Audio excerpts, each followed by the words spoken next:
Hello दोस्तों, आप सभी को मेरा राम राम। हम राष्ट्रीय आंदोलन कर रहे थे जिसमें हमारा टॉपिक चल रहा था महात्मा गांधी का, जिसमें हमने 2-3 क्लासों में पीछे कर लिया है सविनय आंदोलन तक। ठीक है, और आगे हमारा आ जाता है व्यवसायिक संघ की भूमिका। ठीक है, तो इसमें देखते हैं क्या लिखा हुआ है बुक में। व्यवसायिक वर्ग विदेशी वस्तुओं के आयात से सुरक्षा चाहते थे और रुपया स्टर्लिंग विदेशी विनिमय अनुपात में बदलाव चाहते थे, जिससे आयात में कमी आई। व्यावसायिक हितों को संगठित करने के लिए उन्होंने 1920 में भारतीय औद्योगिक एवं व्यावसायिक कांग्रेस और 1927 में भारतीय वाणिज्य उद्योग परिषद का गठन किया। ठीक है, तो हम देख लेते हैं भी किसका गठन किया। 1920 में भारतीय औद्योगिक एवं व्यावसायिक कांग्रेस और 1927 में भारतीय वाणिज्यिक उद्योग एवं परिषद का गठन हुआ। तो लिख लेते हैं। और सविनय अवज्ञा आंदोलन को कब समाप्त किया गया? 18 मई 1934 को पटना में कांग्रेस ने सविनय अवज्ञा आंदोलन को समाप्त किया। ठीक है, तो 1920 में भारतीय औद्योगिक एवं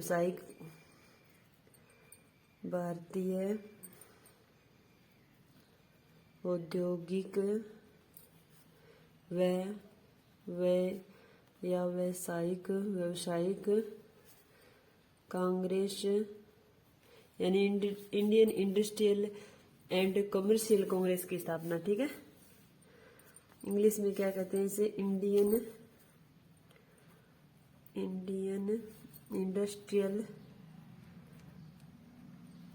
इंडस्ट्रियल एंड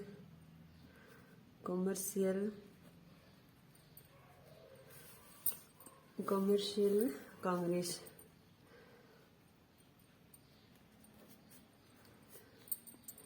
की स्थापना।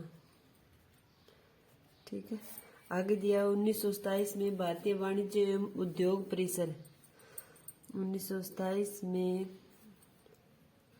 भारतीय वाणिज्य एवं उद्योग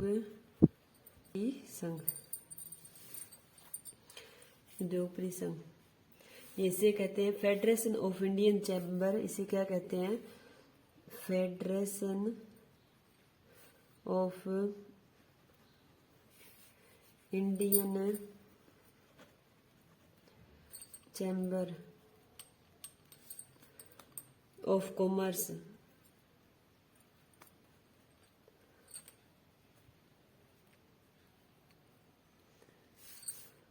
of commerce and industry, FICCI and industry.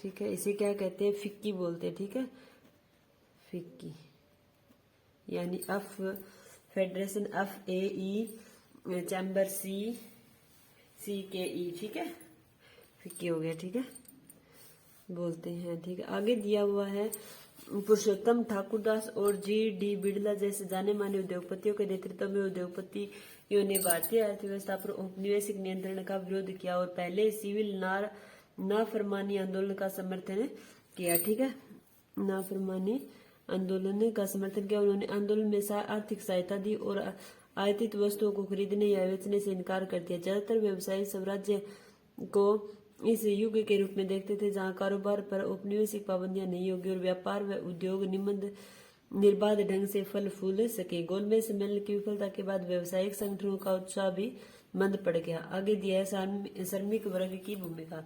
औद्योगिक श्रमिक वर्ग ने सविनय अवज्ञा आंदोलन में नागपुर के अलावा और कहीं भी बहुत बड़ी संख्या में हिस्सा नहीं लिया। ठीक है, श्रमिकों ने सविनय अवज्ञा आंदोलन में कहा कि श्रमिकों ने ज्यादा हिस्सा लिया तो नागपुर के। ठीक है, तो लिख देते हैं सविनय अवज्ञा आंदोलन में सबसे ज्यादा श्रमिकों की संख्या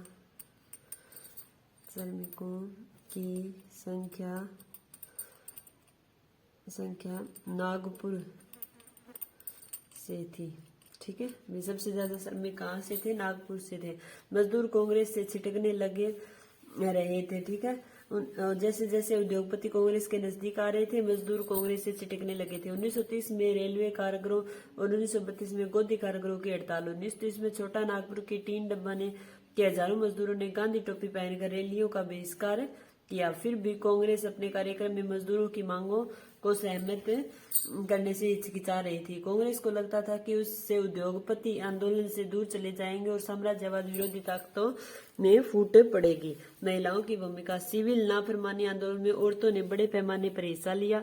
गांधी जी के नमक सत्याग्रह के दौरान हजारों औरतें उनकी बात सुनने के लिए घर से बाहर आ जाती थी। उन्होंने जुलूसों में हिस्सा लिया, नमक बनाया, विदेशी कपड़ों व शराब की दुकानों की पैकेटिंग की। बहुत सारी महिलाएं जेल भी गई। शहरी इलाकों में ज्यादातर ऊंची जातियों की महिलाएं सक्रिय थी, जबकि ग्रामीण इलाकों में संपन्न किसान परिवार की महिलाएं आंदोलन में हिस्सा ले रही थी। गांधी जी के आह्वान के बाद औरतों को राष्ट्र की सेवा करना अपना पवित्र दायित्व दिखाई दे रहा था, लेकिन सार्वजनिक भूमिका में इस जफ्फे का मतलब यह नहीं था कि औरतों की स्थिति में कोई भारी बदलाव आने वाला था। गांधी जी का मानना था कि घर चलाना, चूल्हा चौका संभालना, अच्छी माँ, अच्छी पत्नी की भूमिकाओं का निर्वाह करना ही औरत की असली कर्तव्य है। इसलिए लंबे समय तक कांग्रेस संगठन में किसी भी महत्वपूर्ण पद पर औरतों की जगह देने से हिचकिचाती रही। ठीक है, भी कांग्रेस ने औरतों ने कांग्रेस की आंदोलनों में भाग लिया, परंतु फिर भी कांग्रेस ने है ना औरतों को कोई स्थान नहीं दिया। कांग्रेस की उनकी प्रतीकात्मक उपस्थिति में ही दिलचस्पी थी। आगे है स्वतंत्रता संघर्ष में महिलाएं। कर्नाटक की अम्बाबाई। ठीक है, किसने भाग लिया स्वतंत्रता संघर्ष में? कर्नाटक की अम्बाबाई ने। राष्ट्रीय आंदोलन में अलग अलग पृष्ठभूमि वाली बहुत सारी महिलाओं ने हिस्सा लिया। स्वतंत्रता संघर्ष, महिला आंदोलन एवं स्वयं उनके लिए हिस्सेदारी बहुत महत्वपूर्ण थी। स्वतंत्रता आंदोलन में हिस्सेदारी के कारण महिलाएं घर से बाहर आने लगी। कर्नाटक की अम्बाबाई का विवाह 12 साल की उम्र में कर दिया गया था और 16 साल की उम्र में वे विधवा होगी। उन्होंने उडुपी में विदेशी कपड़ों और शराब की दुकानों की घेराबंदी की। उन्हें गिरफ्तार किया गया और सजा दी गई। सजा होने पर दोबारा सभाओं, भाषणों, सजा से रिहा होने पर उन्होंने दोबारा गिरफ्तार कर लिया गया था। जब भी वे जेल से बाहर आती, सभाओं में भाषण देती, बुनाई कताई सिखाती, प्रभात फेरियों का आयोजन करती। अम्माबाई ने अपने जीवन में सबसे सुखद क्षण इन्हें ही मानती थी, क्योंकि ऐसे क्षण में उन्हें एक नया मकसद और प्रतिबद्धता दिखाई देता था। ठीक है, तो कर्नाटक की अम्माबाई ने राष्ट्रीय आंदोलन में हिस्सा लिया। ठीक है, किसने लिया? कर्नाटक की अम्बाबाई ने स्वतंत्रता संघर्ष में भाग लिया। ठीक है, आगे दिया आंदोलन में हिस्सेदारी के अपने अधिकार को मनवाने के लिए महिलाओं को काफी जद्दोजहद करनी पड़ी थी। उदाहरण के लिए नमक सत्याग्रह के दौरान शुरुआत में खुद महात्मा गांधी भी महिलाओं की हिस्सेदारी के समर्थन में नहीं थे। आखिरकार सरोजिनी नायडू ने उन्हें इस बात के लिए तैयार कर लिया कि वे महिलाओं को भी इस आंदोलन में शामिल करें। ठीक है, आगे दिया 1920 के दशक के शुरुआत से राष्ट्रीय आंदोलन में सक्रिय सरोजिनी नायडू दांडी यात्रा के मुख्य नेताओं में से एक थी। ठीक है, भारतीय राष्ट्रीय कांग्रेस के अध्यक्ष पद पर पहुंचने वाली पहली भारतीय महिला थी। ठीक है, 1931 में महात्मा गांधी के साथ सरोजिनी नायडू पेरिस से गई। ठीक है, भारतीय राष्ट्रीय कांग्रेस की अध्यक्ष तक पहुंचने वाली पहली महिला कौन सी थी? सरोजिनी नायडू। भारतीय राष्ट्रीय कांग्रेस के पद पर पहुंचने वाली प्रथम महिला सरोजिनी नायडू।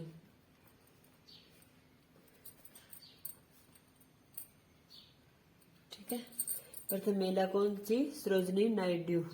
आगे दिया हुआ है 1925 दिया हुआ है। ठीक है, 1925 में आगे दिया 1931 में महात्मा गांधी के सरोजिनी नायडू कहाँ गई? पेरिस चली गई। 1931 में महात्मा गांधी के साथ सरोजिनी नायडू पेरिस चली गई। ठीक है, आगे दिया है सविनयावज्ञा की कुछ भारत के कुछ मुस्लिम राजनीतिक संगठनों ने भी सविनयावज्ञा आंदोलन के प्रति कोई खास उत्साह नहीं दिखाया। 1920 के दशक के मध्य से कांग्रेस हिंदू महासभा जैसे हिंदू धार्मिक राष्ट्रवादी संगठनों ने काफी करीब देखने लगी थी। ठीक है, हिंदू धर्म के ज्यादा करीब है ये देखने लगी। ठीक है, हिंदू महासभा जैसे। इससे कई शहरों में हिंदू मुस्लिम सांप्रदायिक टकराव व दंगे हुए। हर दंगे के साथ दोनों समुदायों के बीच फैसला बढ़ता गया। महात्मा गांधी ने ऐलान किया कि अस्पृश्यता यानी छुआछूत को खत्म किए बिना 100 साल तक भी स्वराज्य की स्थापना नहीं की जा सकती। उन्होंने अछूतों को हरिजन यानी ईश्वर की संतान बताया। हरिजन यानी ईश्वर की संतान बताया। उन्होंने मंदिरों, सार्वजनिक तालाबों, सड़कों और कुओं पर समान अधिकार दिलाने के लिए सत्याग्रह किया। मेला ढोने वालों के काम को प्रतिष्ठा दिलाने के लिए वे खुद शौचालय साफ करने लगे। उन्होंने उच्च जातियों का आह्वान किया कि वे अपना हृदय परिवर्तन करें और अस्पृश्यता के पाप को छोड़े। लेकिन बहुत सारे दलित नेता अपने समुदाय की समस्याओं का अलग राजनीतिक हल ढूंढना चाहते थे। उनके भी नेता थे, दलित समाज के भी, और हमारे भी नेता हो गए। तो वे क्या करते कि हमारा अलग नेता होना चाहिए। ठीक है, राजनीतिक हल ढूंढना चाहते थे। वे खुद को संगठित करने लगे। इसलिए सविनयावज्ञा आंदोलन में दलितों की हिस्सेदारी काफी सीमित थी। महाराष्ट्र नागपुर क्षेत्र में यह बात खास तौर में देखी जाती है, जहां उनके संगठन काफी मजबूत थे। ठीक है, मजदूरों के कहाँ संगठन थे? दलितों के महाराष्ट्र और नागपुर में। आगे दिया हुआ सांस्कृतिक रूप से राष्ट्रवाद का साकार। सामूहिक अपनेपन की भावना आंशिक रूप से संयुक्त संघर्षों के चलते पैदा हुई। इसके अलावा बहुत सारी सांस्कृतिक प्रक्रियाएं भी थी जिनके जरिए राष्ट्रवाद लोगों की कल्पना और दिलो दिमाग पर छा गया था। इतिहास व साहित्य, लोक कथाएं, गीत, चित्र, प्रतीक सभी ने राष्ट्रवाद को साकार करने का अपना योगदान दिया। आगे दिया चित्रकारी में राष्ट्रवाद की भावना। 20वीं सदी की राष्ट्रवाद के विकास के साथ भारत की पहचान भी भारत माता की छवि के रूप में होने लगी। यह तस्वीर पहली बार बंकिम चंद्र चट्टोपाध्याय ने बनाई थी। ठीक है, भारत माता की छवि सबसे पहले किसने बनाई? बंकिम चंद्र चट्टोपाध्याय ने। भारत माता की छवि यानी भारत को भारत माता की छवि किसने बनाई? बंकिम चंद्र छवि बनाई बंकिम चंद्र चटर्जी या चट्टोपाध्याय। ठीक है, चंद्र चट्टोपाध्याय। ठीक है, नहीं। आगे दिया है 1870 के दशक में उन्होंने मातृभूमि की स्तुति के रूप में वंदे मातरम गीत लिखा, ये हमें पता है। और जो बाद में उपन्यास आनंद मठ में शामिल कर दिया गया, ये भी हमें पता है। आगे यह गीत बंगाल में स्वदेशी आंदोलन में खूब गाया गया। ठीक है, यह आनंद मठ से जो वंदे मातरम गीत कहाँ सबसे ज्यादा गाया गया? बंगाल में। तो हम लिख देते हैं बंगाल के स्वदेशी आंदोलन में वंदे मातरम गीत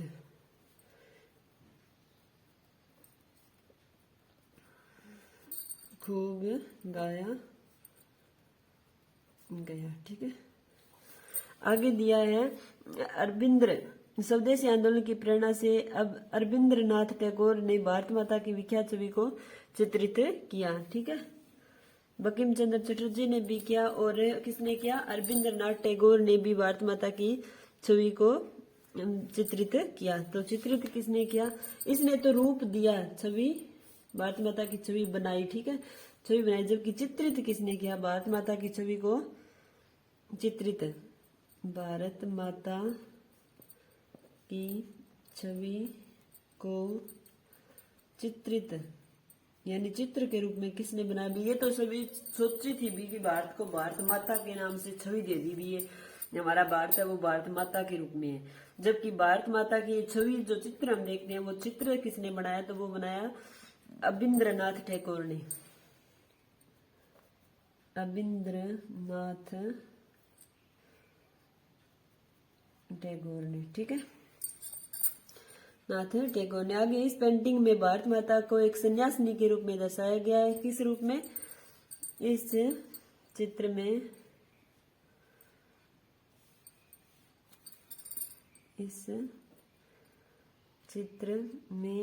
भारत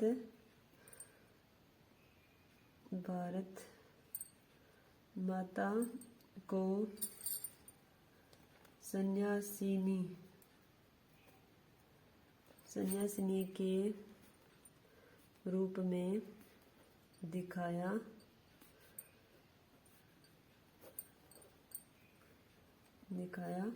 गया है। ठीक है, दिखाया गया है। आगे दिया हुआ है, इस मातृ छवि के प्रति श्रद्धा और राष्ट्रवाद में आस्था का प्रतीक माने जाने लगा। मद्रास में नटेशा शास्त्री ने the folklores of southern India के नाम से तमिल लोक कथाओं का विशाल संकलन 4 खंडों में प्रकाशित किया। ठीक है, उनका मानना था कि लोक कथाएं राष्ट्रीय साहित्य होती है और ये लोगों के असली विचारों और विशेषताओं की सबसे विश्वसनीय होती है। ठीक है, मद्रास के नटेशा शास्त्री ने मद्रास के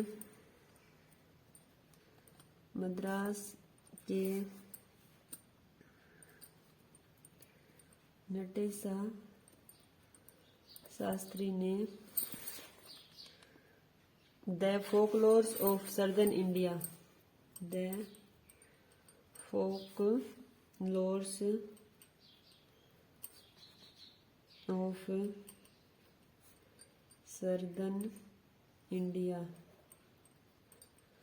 सर्दन इंडिया में तमिल कथाओं का संकलन किया।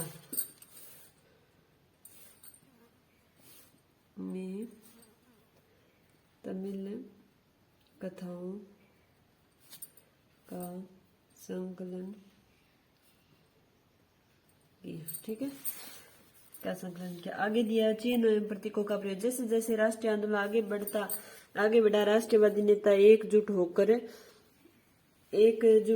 करने लगे और राष्ट्रवाद की भावना बढ़ने लगे। इस तरह के चिन्ह और प्रतीकों के बारे में और जागरूकता पैदा होती गई। बंगाल में स्वदेशी आंदोलन के दौरान एक तिरंगा झंडा हरा पीला लाल तैयार किया गया। ठीक है, हरा पीला और लाल तैयार किया। इसमें ब्रिटिश भारत के 8 प्रांतों का प्रतिनिधित्व करते कमल के 8 फूल और हिंदू और मुसलमानों के प्रतिनिधित्व करते हुए एक अर्धचंद्र दर्शाया गया था। और 1921 तक गांधी जी ने भी स्वराज का झंडा तैयार कर लिया। यह भी तिरंगा सफेद हरा लाल था। इसके मध्य में गांधीवादी प्रतीक चरखे का प्रयोग किया, जो कि स्वावलंबन का प्रतीक था। जुलूसों में यह झंडा थामे चलना शासन के प्रति अवज्ञा का संकेत था। ठीक है, बंगाल में स्वदेशी आंदोलन के दौरान कैसा झंडा था तो हमें लिख लेते हैं। बंगाल में स्वदेशी आंदोलन का झंडा कैसा था? लाल पीला हरा पीला लाल, हरा पीला और लाल। ठीक है, हरा पीला लाल और 8 प्रांतों का प्रतीक कमल के 8 फूल। ठीक है, कमल के 8 फूल थे। भारत तथा भारत के 8 प्रांतों का प्रतिनिधित्व करते कमल के 8 फूल थे। ठीक है, जो कि हिंदुओं और मुसलमानों का प्रतिनिधित्व करता एक अर्धचंद्र दर्शाया गया। और हिंदुओं व मुसलमानों का प्रतिनिधित्व करता एक अर्धचंद्र दर्शाया गया। एक अर्धचंद्र दर्शाया गया। ठीक है, और गांधी ने कैसा झंडा बनाया? जबकि गांधी का तिरंगा झंडा कैसा था? 1921 में स्वराज का झंडा तैयार है, सफेद हरा लाल। 1921 में सफेद हरा और लाल। ठीक है, सफेद हरा लाल, और बीच में गांधीवादी प्रतीक चरखे की जगह था। बीच में चरखे का प्रतीक, जो स्वावलंबन स्वावलंबन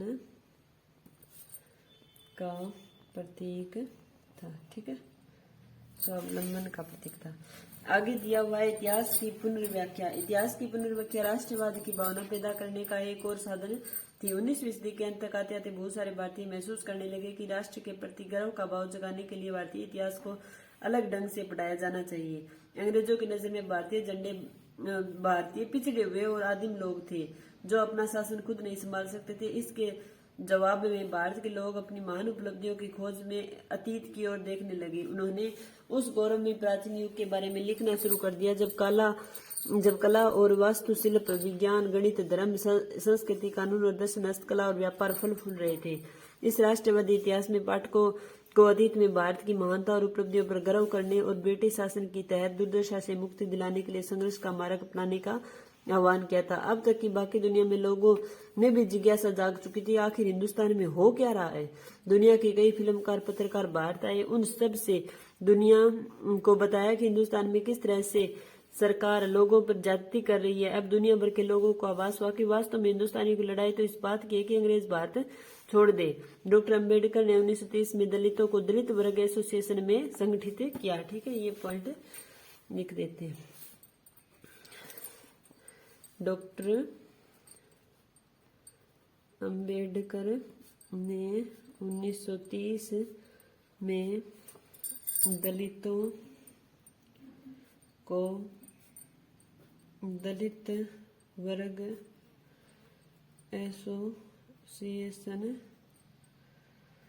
दलित वर्ग एसोसिएशन में संगठित किया। ठीक है, दलितों के लिए अलग निर्वाचन क्षेत्रों के सवाल पर दूसरे गोलमेज सम्मेलन में महात्मा गांधी के साथ उनका काफी विवाद हो गया। जब ब्रिटिश सरकार ने अम्बेडकर की मांग मान ली तो गांधी जी आमरण अनशन पर बैठ गए। ठीक है, जब ब्रिटिश सरकार ने क्या किया, अभी और दाव पे चपड़ाना शुरू करो, भी अब दलिता ना आपकी तरफ कर लिया। तो ब्रिटिश सरकार ने क्या करो, अम्बेडकर की मांग मान ली तो गांधी जी के करो का आमरण अनशन शुरू कर दिया। और उनका मत था कि दलितों के लिए अलग निर्वाचन क्षेत्रों की व्यवस्था से समाज में उनके एकीकरण की प्रक्रिया धीमी पड़ जाएगी। भी फिर समाज जब वो एक कौन रहे गो अलग अलग निर्वाचन को जय क्षेत्र बना दिया। तो आखिरकार अम्बेडकर ने गांधी जी की राय मान ली। ठीक है, फिर अम्बेडकर ने गांधी जी की राय मान ली और सितंबर 1932 में पुनः एक्ट पर हस्ताक्षर कर दिए। ठीक है, इससे दमित वर्ग यानी जिन्हें बाद में अनुसूचित नाम जाति के नाम से जाना जाता है को प्रांतीय एवं केंद्रीय विधायी परिषदों में आरक्षित सीटें मिल गई। हालांकि उनके लिए मतदान सामान्य निर्वाचन क्षेत्रों में ही होता था। फिर भी दलित आंदोलन कांग्रेस के नेतृत्व में चल रहे राष्ट्रीय आंदोलन के को शंका की दृष्टि से ही देखता रहा। ठीक है, अम्बेडकर ने कब हस्ताक्षर किए पुनः पैक्ट पर? 1932 में। तो लिख देते हैं 1932 में पुनः पैक्ट पर अम्बेडकर व गांधी ने हस्ताक्षर कर दिए, जिसमें प्रांतीय एवं केंद्रीय विकास परिषदों में आरक्षित सीटें मिल गई, जिसके द्वारा दलितों यानी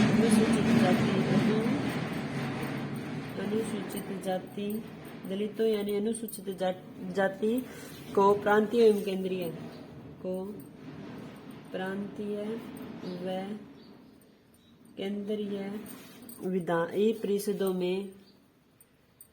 विधायी परिषदों में आरक्षित सीटें मिल गई।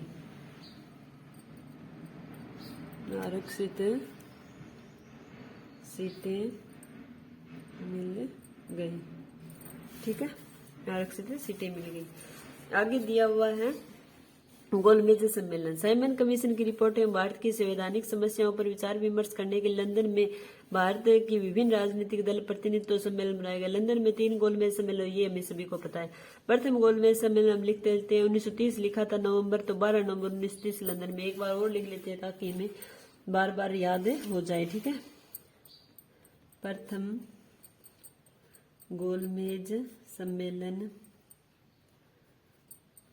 12 नवंबर 1930। ठीक है, 1930 को प्रारंभ हुआ। ब्रिटिश सरकार के प्रतिनिधि प्रधानमंत्री रैमजे मैकडोनाल्ड प्रमुख थे। ठीक है, ब्रिटिश को कौन प्रतिनिधित्व, ब्रिटिश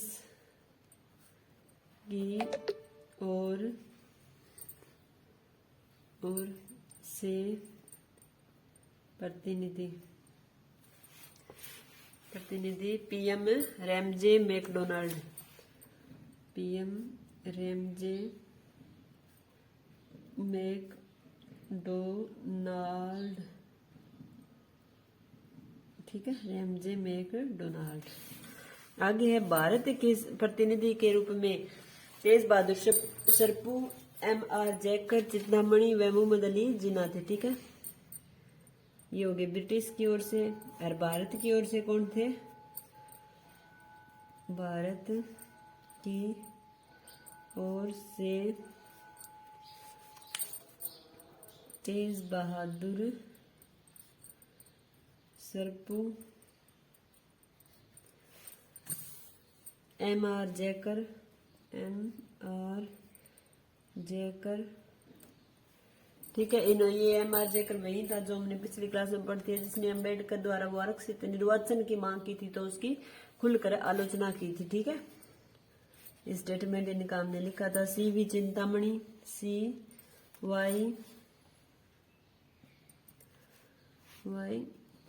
चिंतामणि, आगा खां मोहम्मद अली जिन्ना, आगा खां मोहम्मद अली जिन्ना। ठीक है, जिन्ना। आगे दिया, देशी रियासतों के प्रतिनिधित्व में बीकानेर, बड़ौदा, कश्मीर, भोपाल, हैदराबाद, मैसूर के प्रतिनिधित्व शामिल हुए। कांग्रेस ने प्रथम गौ सम्मेलन में भाग नहीं लिया, जो हमने पढ़ा है, और अंतर्गत केंद्र में उत्तरदायी सरकार की स्थापना हुई। ठीक है, कहा भाग नहीं लिया। प्रथम गोलमेज सम्मेलन में केंद्र में भारतीय संघ कुछ सीमाओं के अंतर्गत केंद्र में उत्तरदायी सरकार की स्थापना हुई। प्रांतों को पूर्ण स्वराज्य प्रदान करना आदि विषयों पर विचार विमर्श किया गया। ठीक है, रियासतें कौन कौन सी शामिल थी, रियासतें शामिल थी बीकानेर, बड़ौदा, बीकानेर, बड़ौदा, कश्मीर, भोपाल, हैदराबाद, मैसूर, मैसूर। ठीक है, आगे इसमें हमें पता भी कांग्रेस ने भाग नहीं लिया, कांग्रेस ने भाग नहीं लिया। ठीक है, अब आगे द्वितीय गोलमेज सम्मेलन।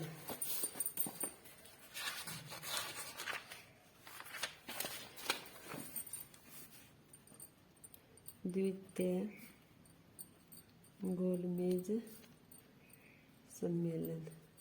ठीक है, द्वितीय गोलमेज सम्मेलन 7 सितंबर 1931 को, 7 सितंबर 1931 को प्रारंभ। इस सम्मेलन में महात्मा गांधी ने कांग्रेस के एकमात्र प्रतिनिधि के रूप में भाग लिया। इस सम्मेलन में डॉक्टर भीमराव अम्बेडकर, पंडित मदन मोहन मालवीय आदि नेताओं ने भाग लिया। मुस्लिमों की भांति डॉक्टर भीमराव अम्बेडकर ने प्रथम निर्वाचनों की मांग की और दिसंबर 1931 में गांधी निराश होकर भारत लौटे। ठीक है, फिर महाभिमान अलग निर्वाचन की मांग कर ली जब भाग कौन लियो शामिल। कांग्रेस के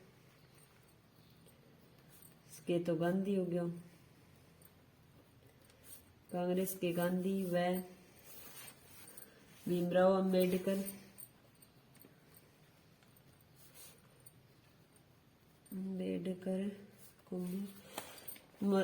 मदन मोहन मालवीय, मदन मोहन मालवीय। ठीक है, मदन मोहन मालवीय। भीमराव अम्बेडकर ने क्या किया, अलग पृथक निर्वाचन प्रणाली की मांग, पृथक निर्वाचन प्रणाली की मांग। तो गांधी निराश होकर भारत लौटे। ठीक है, आगे दिया हुआ है सांप्रदायिक पंचांग एवं पुनः पैक्ट। द्वितीय गोलमेज सम्मेलन में के बाद ब्रिटिश प्रधानमंत्री मैकडोनाल्ड ने 16 अगस्त 1932 को सांप्रदायिक निर्णय यानी सांप्रदायिक पंचांग की घोषणा कर दी। इसके अनुसार दलित वर्ग को हिंदुओं से अलग मानते हुए उन्होंने पृथक चुनाव प्रणाली की सुविधा देते हुए प्रतिनिधित्व दिया गया। महात्मा गांधी ने मैकडोनाल्ड के सांप्रदायिक निर्णय का विरोध में यरवदा जेल में आमरण अनशन प्रारंभ करके किया। ठीक है, इन पृथक निर्वाचक की मांग करी तो बड़ ब्रिटिश के मान ली तो गांधी निराश हो गया। तो ओपन सांप्रदायिक पंचोटा हम लिख लेते हैं, कब किया? 16 अगस्त को। ब्रिटिश प्रधानमंत्री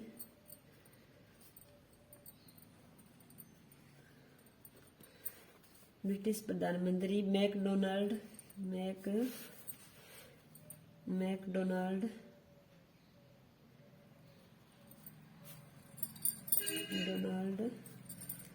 ने 16 अगस्त 1932 को सांप्रदायिक पंचांग की घोषणा की। सांप्रदायिक पंचांग की घोषणा की। ठीक है, की घोषणा की। और तब महात्मा गांधी ने यरवदा जेल से आमरण अनशन प्रारंभ कर दिया। तब महात्मा गांधी ने यरवदा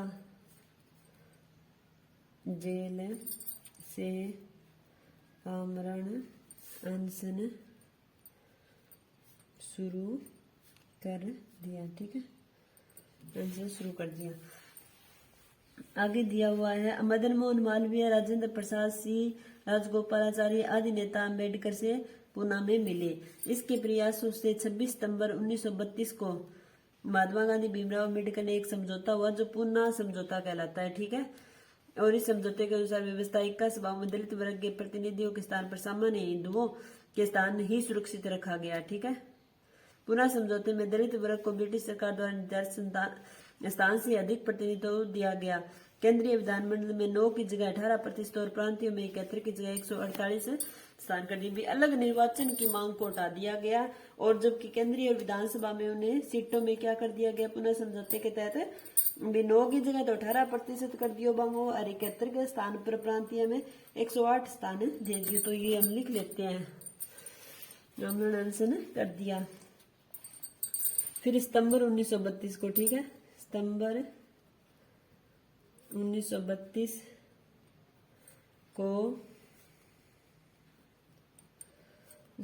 को पुनः समझौता जिसमें गांधी व अम्बेडकर, गांधी और कौन से थे? मदन मोहन मालवीय, राजेंद्र प्रसाद,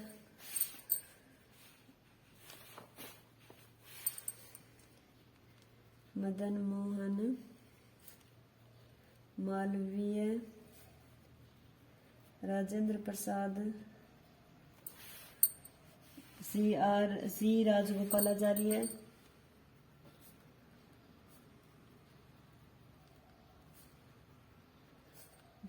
अम्बेडकर से मिले,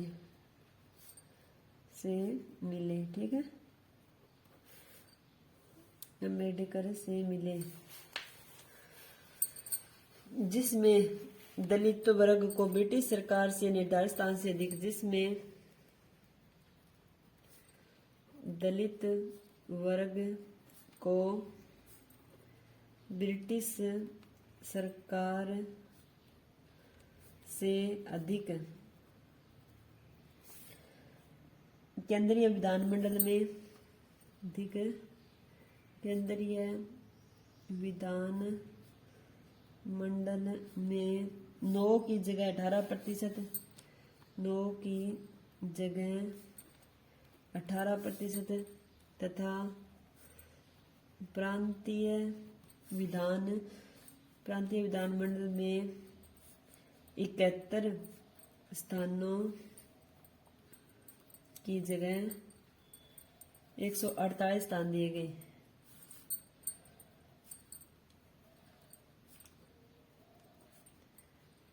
ठीक है, आगे तृतीय गोलमेज सम्मेलन। तृतीय गोलमेज सम्मेलन 17 नवंबर 1932 को प्रारंभ हुआ। ठीक है, तृतीय गोलमेज सम्मेलन 17 नवंबर 1932 को, ठीक है, प्रारंभ हुआ। ठीक है, प्रारंभ, जिसमें कांग्रेस ने भाग नहीं लिया। ये हम पहले ही पढ़ चुके हैं। पहला में कौन लियो, तीसरे में कौन लियो, दूसरे में गांधी एक भाग लियो, वे में निराश हो गए आगे। कांग्रेस ने भाग नहीं लिया और मोहम्मद अली जिन्ना को सम्मेलन की सदस्य से वंचित कर दिया गया। यह सम्मेलन 24 दिसंबर 1932 को समाप्त हो गया। समाप्त कब हुआ? 24 दिसंबर 1932 को। 32 को गोलमेज सम्मेलनों के निर्णय को भारत सरकार ने 1935 के अधिनियम में शामिल किए। ठीक है, कांग्रेस ने भाग नहीं लिया। कांग्रेस ने भाग नहीं लिया। मोहम्मद अली जिन्ना को भी सम्मेलन की सदस्य से वंचित कर दिया गया।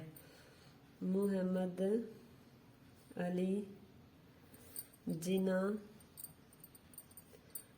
को भी वंचित कर दिया गया। ठीक है, मतलब भाग कौन लिया गया वहाँ भी यार। ये तीनों गोलमेज सम्मेलन के निर्णयों को किस में शामिल है? ठीक है, तीनों इम्पोर्टेंट क्वेश्चन है। ठीक है, तीनों गोलमेज सम्मेलन भारत सरकार ने 1935 के अधिनियम में सम्मिलित किया। 1935 के अधिनियम में शामिल किया। ठीक है, शामिल किया। आगे किया दिया हुआ द्वितीय विश्व युद्ध एवं भारत है। सितंबर 1939 में द्वितीय विश्व युद्ध के प्रारंभ होने पर प्रांतीय सरकार से बिना विचार विमर्श किए वायसराय लिनलिथगो ने यह घोषणा कर दी कि युद्ध में भारत ब्रिटेन के साथ है। ठीक है, किसने घोषणा की कि द्वितीय विश्व युद्ध में भारत ब्रिटिश के साथ है? तो लॉर्ड लिनलिथगो ने। ठीक है, तो हम लिख लेते हैं सितंबर 1939 द्वितीय विश्व युद्ध। सितंबर 1939 को वायसराय लिनलिथगो ने घोषणा कर दी कि द्वितीय विश्व युद्ध में भारत ब्रिटिश यानी ब्रिटेन, भारत ब्रिटिश या ब्रिटेन के साथ है। इस कारण ब्रिटिश सरकार के प्रांतीय सरकारों से मतभेद हो गए और अक्टूबर 1939 में कांग्रेस की प्रांतीय सरकारों ने इस्तीफा दे दिया, जिसके कारण अक्टूबर 1939 को कांग्रेस की प्रांतीय सरकारों ने इस्तीफा दे दिया। ठीक है, मुस्लिम लीग ने भी अपनी पीरपुर रिपोर्ट में कांग्रेस शासित प्रांतों में मुस्लिमों पर अन्याय किए जाने की मनगढ़ंत कहानियां गढ़ी। इससे सांप्रदायिकता की भावनाओं को बढ़ावा मिला। कांग्रेस मंत्रिमंडलों द्वारा प्रांतों से त्याग पत्र दिए जाने पर 22 दिसंबर 1939 को मुस्लिम लीग ने मुक्ति दिवस मनाया। ठीक है, तब मुस्लिम लीग ने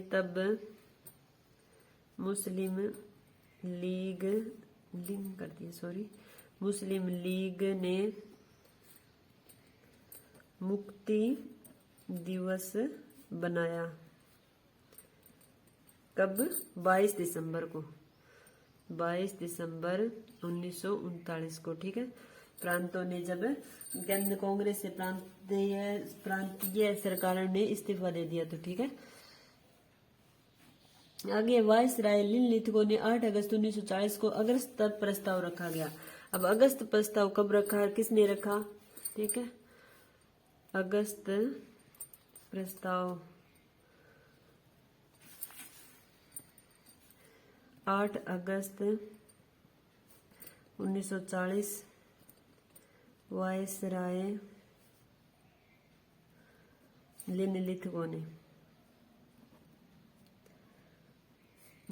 रखा, ठीक है। जिसमें युद्ध के बाद संविधान का ढांचा तैयार करने के लिए भारतीय प्रतिनिधित्व का एक निकाय बनाया जाएगा और वायसराय की कार्यकारिणी परिषद का विस्तार किया जाएगा। इसमें भारतीयों को अधिक संख्या में सम्मिलित किया जाएगा। युद्ध सलाहकार परिषद की नियुक्ति की जाएगी जिसमें भारतीय राज्यों के प्रतिनिधित्व और अन्य भारतीय होंगे। ब्रिटिश सरकार का उद्देश्य भारत में औपनिवेशिक राज्य की स्थापना करना था। अल्पसंख्यकों की स्वीकृति के बिना सरकार किसी भी संवैधानिक परिवर्तन को लागू नहीं करेगी। कांग्रेस ने लिनलिथगो के अगस्त प्रस्ताव को अस्वीकार कर दिया, ठीक है। कांग्रेस ने लिनलिथगो के अगस्त प्रस्ताव को अस्वीकार कर दिया,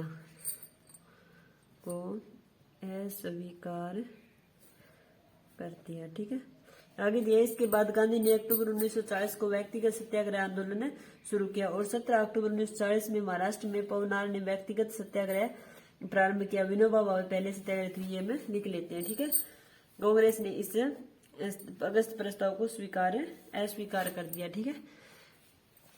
आगे दिया गया है महाराष्ट्र के पवनार में, नहीं अक्टूबर में तो गांधी जी ने चलाया, ठीक है। 19 अक्टूबर 1940 को गांधी ने व्यक्तिगत सत्याग्रह आंदोलन चलाया, ठीक है। और 17 अक्टूबर को किसने महाराष्ट्र के पवनार से व्यक्तिगत सत्याग्रह प्रारंभ हुआ। तो ये वो अभी अक्टूबर है, तो महात्मा गांधी ने महाराष्ट्र के 17 अक्टूबर लिख देते हो। 17 अक्टूबर 1940 को गांधी ने व्यक्तिगत सत्याग्रह कहां से शुरू किया गया, महाराष्ट्र के पवनार से, महाराष्ट्र के पवनार से, ठीक है। ये जिला होगा, ठीक है। महाराष्ट्र के पवनार से प्रारंभ, ठीक है।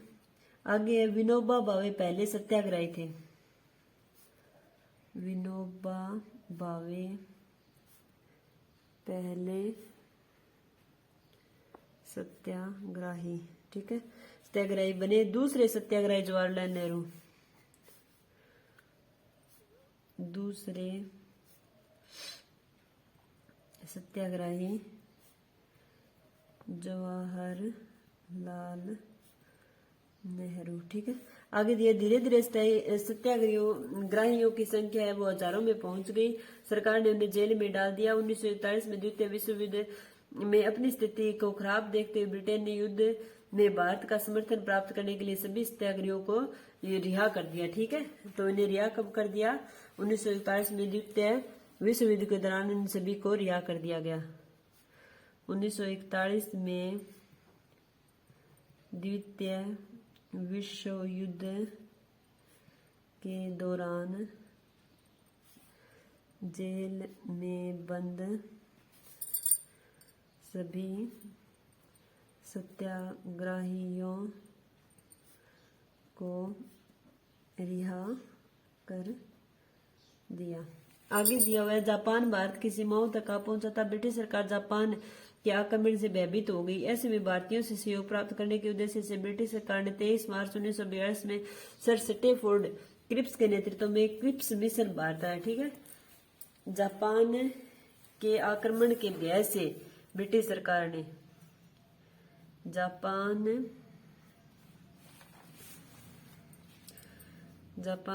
के आक्रमण के भय से ब्रिटिश सरकार ने 23 मार्च 1942 को Stanford Cripps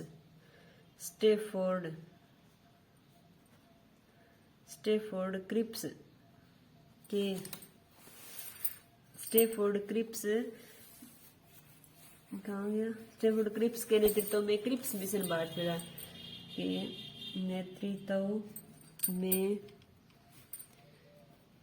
Cripps mission Bharat भेजा। ठीक है, 23 मार्च को। ठीक है, क्रिप्स मिशन 23 मार्च को जापान के बेस में भेजा। ठीक है, आगे दिया हुआ है विभिन्न भारतीय नेताओं से बातचीत करके क्रिप्स ने एक प्रस्ताव प्रस्तुत किया। युद्ध के बाद भारत संघ को औपनिवेशिक स्वराज्य दिया जाएगा। भारत को ब्रिटिश राष्ट्रीय मंडल से पृथक होने का अधिकार दिया जाएगा। भारत का नया संविधान बनाने के लिए युद्ध के तुरंत बाद एक संविधान सभा बनाई जाएगी। किसी भी प्रांत विचारों के अड़ंगो दे दियो ताकि वह जापान सा के 1942 साल लग रही तो क्रिप्स मिशन के संविधान सभा बना के दे देंगा। देसी प्रांतों व देसी रियासतों को अलग संघ बना देगा। महात्मा गांधी ने इसे आगे के तारीख का चेक यानी पोस्ट डेटेड चेक कहा। ठीक है, इस क्रिप्स मिशन को क्या कहा? महात्मा गांधी ने इस क्रिप्स मिशन को पोस्ट डेटेड चेक कहा। ठीक है, लिख देती हूँ, आगे की तारीख का चेक, आगे की तारीख का चेक यानी पोस्ट डेटेड चेक। ठीक है, कहा। ठीक है, ये इम्पोर्टेंट बात है भी किसे कहा? क्रिप्स मिशन के बारे में कहा। प्रांतों और देशी रियासतों को भारतीय संघ से पृथक होने के अधिकार के कारण कांग्रेस ने इस योजना का विरोध किया। ठीक है, किसके कारण विरोध किया? कांग्रेस के साथ ही मुस्लिम लीग, हिंदू सभा, सिख प्रतिनिधित्ववादी ने विरोध किया। प्रांतों व देशी रियासतों को भारतीय संघ से अलग होने के अधिकार के कारण, हम लिख देते हैं, प्रांतों व देशी रियासतों को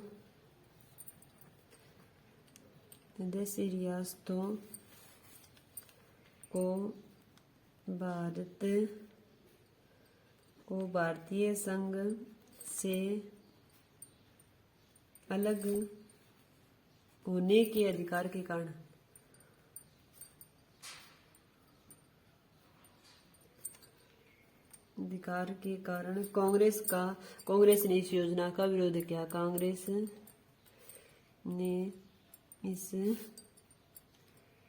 योजना का विरोध किया। ठीक है, आगे दिया हुआ है भारत छोड़ो आंदोलन। ठीक है, और फिर भारत स्वतंत्रता विभाजन अब बाद में आ जाएगा। वे वाली योजना दी हुई है, अंतरिम सरकार। ठीक है, तो ये फिर सरदार वल्लभ भाई पटेल और जवाहरलाल नेहरू वाले आ जाएंगे। ठीक है, तो भारत छोड़ो आंदोलन है वो हमें कल करेंगे। ठीक है, आज के लिए इतना ही। ठीक है, मेरा वीडियो देखने के लिए आपका बहुत बहुत धन्यवाद।